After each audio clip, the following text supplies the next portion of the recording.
Добар ден Тетово. Да, јас сум сега во Лондон, бев со една нога тргната на пат, негде во март месец кога се откажаа сите летови, така да останав во Лондон. Сега тука нема таква врста на изолација како што е кај вас.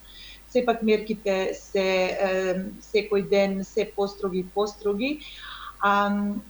Во Обединетото кралство иницијално и стратешки се одеше на развивање колективен имунитет, за кој требаше 60% од населението да е заразено. Значи, луѓето кои стануваат да станат имуни на вирусот. Значи, но се повеќе оваа стратегија наидуваше на критики во јавноста, па во изминативе денови драстично се смени се. Се донесоа многу построги мерки на социјално изолирање. Исто така морам да кажам дека и тука не сме нешто посебно спремни.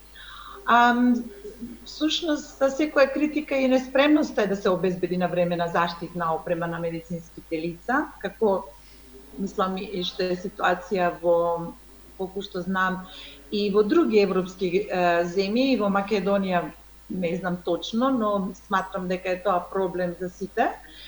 И, например, се покушаваше да се донесат некои тестови, само 10.000 успеа дневно да тестираат.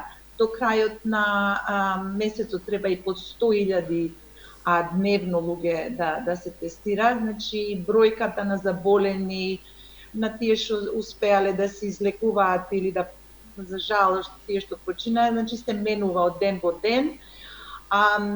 Можам да кажам дека тука не е сега таков и менталитетот. Не се многу паничи, но има огромна доза на загриженост и секој на свој начин, нели, покушаваме да придонесеме кон таа свест некоја, да ја кажеме, значи миење раци, изолирање, но сепак и парковите кај нас се полни со луѓе. Джогинг има многу, позади ќе ти дојдат и дишат, и дишуваат, што не е идеално.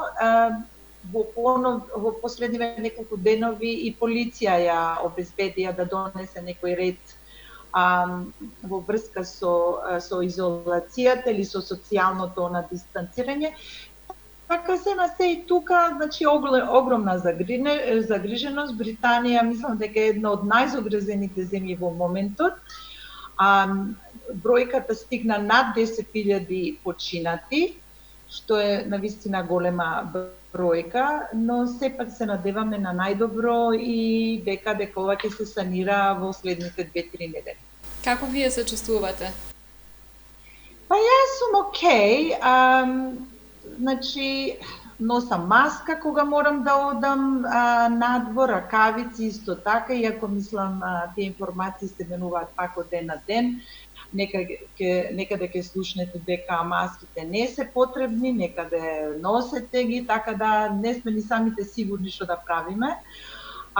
Јас обично онлайн нарачувам храна од супермаркет кој ни донесува до дома, но во последно време мислам тоа е толку навистина од сите страни во demand, како би се рекло на македонски, значи во потражња, заради тоа што имаме 1.200.000 луѓе кои се на листа на високо рискантната група, така да тие добиваат предност и кога се нема друго, значи со маски и ракавици се иде во самопослуга и така животот е сега нешто бизарен, но мислам дека е послободен отколку кај вас, заради тоа што кај нас не постои се уште полициски час, но не знаеме што ќе се случи понатаму.